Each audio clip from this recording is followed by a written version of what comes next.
bienvenidas a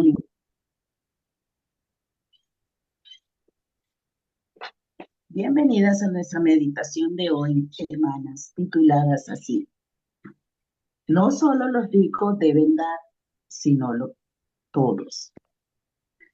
En la palabra de Dios encontramos que dice: entrad por la puerta estrecha, porque ancha es la puerta y espacioso el camino que lleva a la perdición, y muchos son los que entran por ella, porque estrecha es la puerta y angosta el camino que lleva a la vida, y pocos son los que la hallan.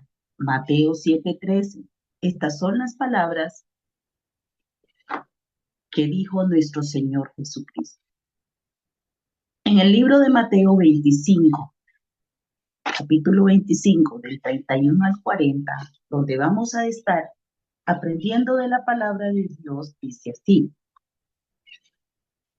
Cuando el Hijo del Hombre venga en su gloria y todos los santos ángeles con él, entonces se sentará en su trono de gloria y serán reunidas delante de él todas las naciones, y apartará los unos de los otros, como aparta el pastor las ovejas de los cabritos.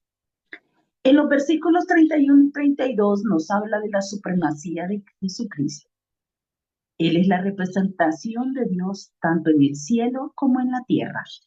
Recordemos cómo Jesús le dice a Felipe: el que me ha visto a mí, ha visto al Padre, en Mateo 14:9. Jesús es nuestro Salvador. Jesús es la unidad de la iglesia. Jesús es el vencedor de la muerte. Jesús es mayor que los ángeles. Hebreos 1:3. En Colosenses 1, del 15 al 17, leemos: Él es la imagen del Dios invisible, el primogénito de toda la creación, porque en Él fueron creadas todas las cosas, las que hay en los cielos y la tierra.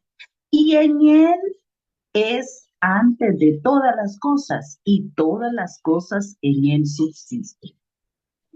Vemos cómo Jesús, siendo un ser supremo, por su gran generosidad y por amor a la humanidad, se hizo pobre siendo rico, para darnos riqueza espiritual a cada una de las personas de este planeta Tierra.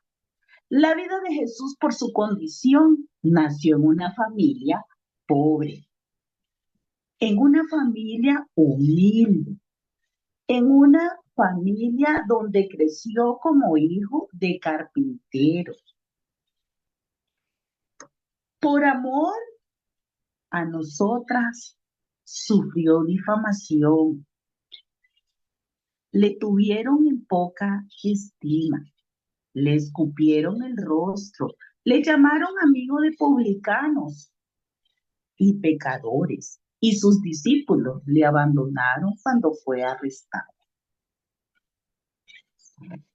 El accionar de Jesús en la tierra fue limitada a obedecer la ley como hombre, para demostrar la redención, la gracia de Dios, su misericordia y el perdón, haciendo la voluntad de su Padre. En el cumplimiento de las profecías y obediencia a su Padre, Jesús murió en la cruz, atravesó el Seol y resucitó en gloria. Como testigos presenciales de la gloria de Jesús, dice Pedro, leemos en 1 de Pedro 1:21, porque nunca la profecía fue traída por voluntad humana, sino que los santos hombres de Dios hablaron siendo inspiradas por el Espíritu Santo. La Biblia nos enseña en Mateo 25, del 33 al 40, sobre la parábola de las ovejas y los cabritos. Y dice la Biblia: y los pondrá las ovejas a su derecha y los cabritos a la izquierda. Ambos animales son de diferente comportamiento.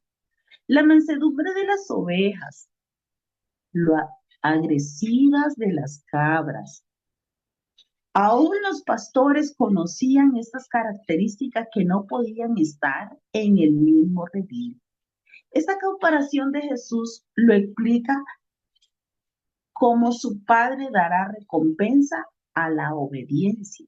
Llama a las ovejas, benditos de mi Padre, heredad del reino preparado para vosotros desde la fundación del mundo.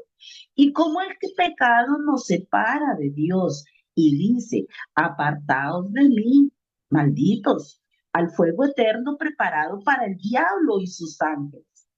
Jesús observa mi comportamiento y juzgará mi forma de actuar. Para Dios no hay acepción de personas. Dios no verá nuestra condición, seamos ricos o pobres. Dios en su justicia ve en nosotras mujeres apartadas del mundo, ser apartadas para vivir en santidad, convertirnos en siervas del Señor, recibir una herencia espiritual de vida eterna. Nos concede ser llamadas hijas de Dios y también tenemos el privilegio de ser cristianas. En Filipenses 2:7 leemos y dice, sino que se despojó a sí mismo tomando forma de siervo, hecho semejante a los hombres. ¿Qué hace una servidora de Cristo? Renovar nuestras vidas, ser una buena administradora, colaboradora, gobernar bien su casa, buscar la dirección del Señor y hacer su voluntad. ¿Cómo lo conseguimos? A través del poder de la oración, con fe y escudriñando las Escrituras. La prueba de nuestro servicio se ve hacia mi prójimo, en la iglesia, en la familia, en mi vecindario. Y dice la palabra de Dios en él, porque tuve hambre y me diste de comer. Tuve sed y me diste de beber. Fui forastero y me recogiste. Estuve desnudo y me cubriste. Enfermo y me visitaste. En la cárcel y veniste a mí. Estos son los justos. Le responderán, a estos justos les responderán diciendo, Señor, ¿cuándo te vimos hambriento y cuándo te sustentamos y sedientos y te dimos de beber? ¿Y cuándo te vimos forastero y te recogimos o desnudo y te cubrimos? Cuando el trabajo incansable en mis dones y virtudes dados por el Espíritu Santo, mis proyectos de vida serán bendecidos en mis deberes cristianos también. Jesús nos hace pensar y nos ayuda a analizar mis actitudes y mis acciones. Mi apoyo mutuo hacia los hermanos, sin egoísmo e indiferencia. Recordemos la parábola del buen samaritano, hermanas, con generosidad y solidaridad. En 2 Corintios 9:7, cada uno dice la palabra de Dios, de como propuso en su corazón, no con tristeza ni por necesidad, porque Dios ama al dador alegre. Cuando dice la palabra de Dios, y cuando te vimos enfermo o en la cárcel, y vinimos a ti, y respondió el rey y dirá, de cierto os digo, que en cuanto lo hiciste a uno de estos, mis hermanos más pequeños, a mí lo hiciste. Dice que Jesús nos hace pensar y nos ayuda a analizar mis actitudes y mis acciones, porque nosotros muchas veces nos olvidamos de aquel favor que hicimos y por eso Dios nos recompensa. Dice que Dios ama al dador alegre, porque dar es tener sensibilidad humana. En Juan 11:35 dice que Jesús lloró. Ser benevolente es para todos, sin excepción de personas, a través de los talentos y habilidades que Dios nos dio, sin importar mi condición, la ayuda mutua que nos brindemos y brindemos al prójimo, tanto física como espiritualmente. Dios bendice el esfuerzo, proporciona la fuerza, los recursos necesarios para saber afrontar las necesidades y las pruebas que tengamos. Recordemos la viuda pobre.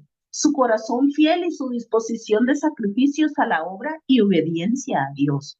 Sobrellevar las cargas los unos de los otros, dice, es dar tiempo para la enseñanza y ayudar a no caer a mi hermano en la tentación, como yo también esforzarme a buscar un equilibrio de fuerza y debilidad.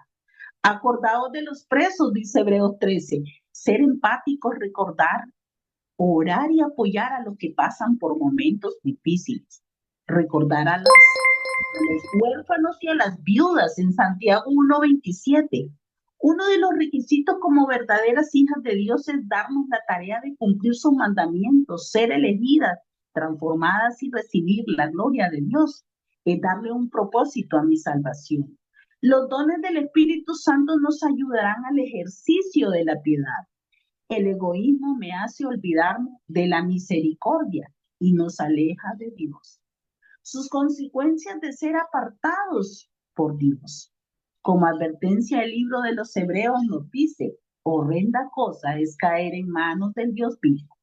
Recordemos, hermanas, cuando estemos ante el tribunal de Cristo, seremos juzgadas qué tan misericordiosas y compasivas fuimos con nuestros semejantes. En el redil de Dios hay seguridad y bienestar para sus ovejas. En nuestra decisión salirnos de ese hermoso lugar, porque para Dios somos las mejores, pero depende de nosotros seguir siendo cristianas.